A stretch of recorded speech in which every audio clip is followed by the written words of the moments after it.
be an addition to the 99 Honda Civic. As you can tell, it's right here before us. We're on the past side, had some damage from running over something. We're going to go ahead and get those tie rods replaced and any other components that look damaged.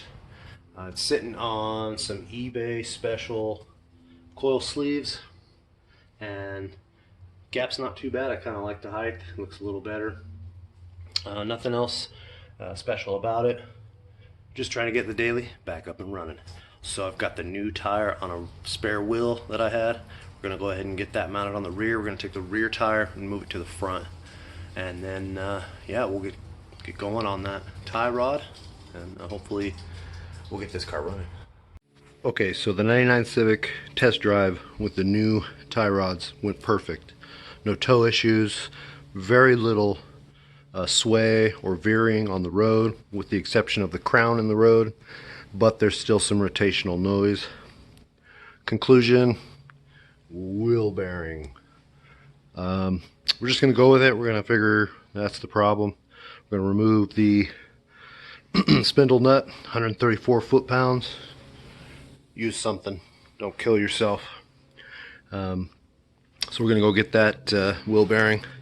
We have to remove the bracket, the caliper, everything. The lower ball joint, the tie rod, the upper control arm, all the associated stuff that goes with it. So here we go.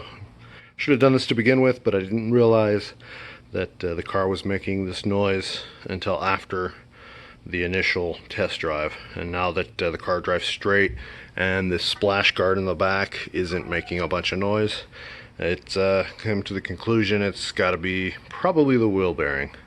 Let's go ahead and replace it. The hub is out. I use a 30mm old socket that I have, and I just use a 3-pound sledge. Eventually it pops right out. I do this not on concrete. Do it somewhere where when this falls out, if you're going to reuse your hub, then you don't damage the threading on your hub. My 20-ton bottle jack freaking press here, and it pushes those bearings out. You can tell I've done a few. I'm using that adapter right there, and that's the bearing I just pressed out.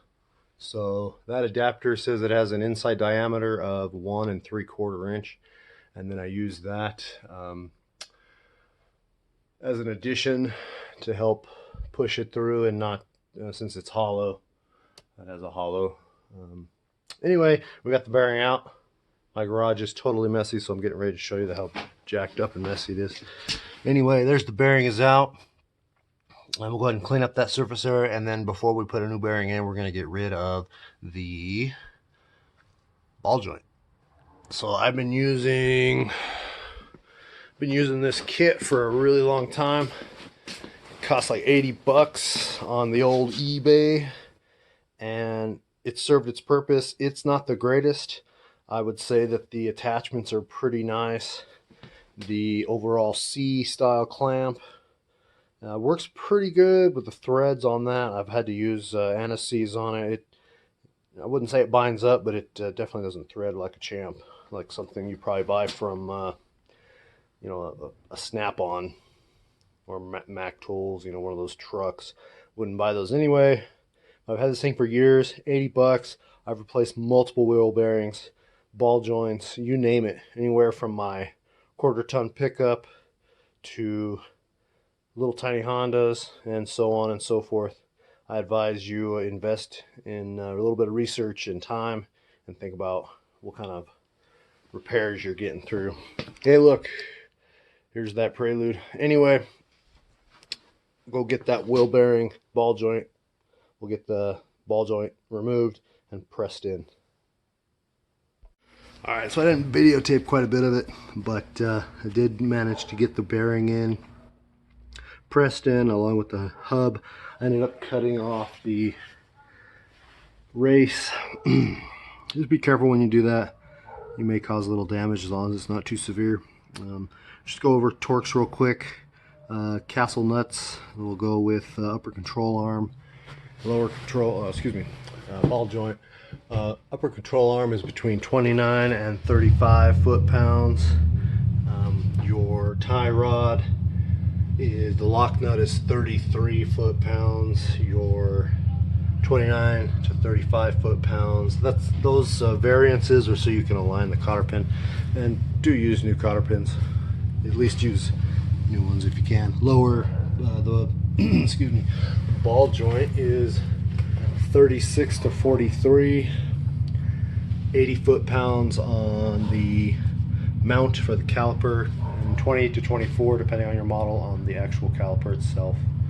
So this one right here, between 20 and 24, 80 foot-pounds right here. It's pretty tough. So next we have 4 foot. I believe these are 4 foot-pounds. And then for your hose here to the bracket to the knuckle is 7 or 8.7, and then these are around 7 as well. And then don't forget 134 foot-pounds. We're gonna get this tightened up once it's on the ground. Everything's back together. It was a little iffy there with the wheel bearing. Really didn't like. I really don't like doing them, but they are what they are. Just be careful. Take your time. Make sure it's level. Make sure it goes together correctly. If you need help, well, you know where there's videos on YouTube. So we'll go for a test drive and see what we get. I gave you my heart.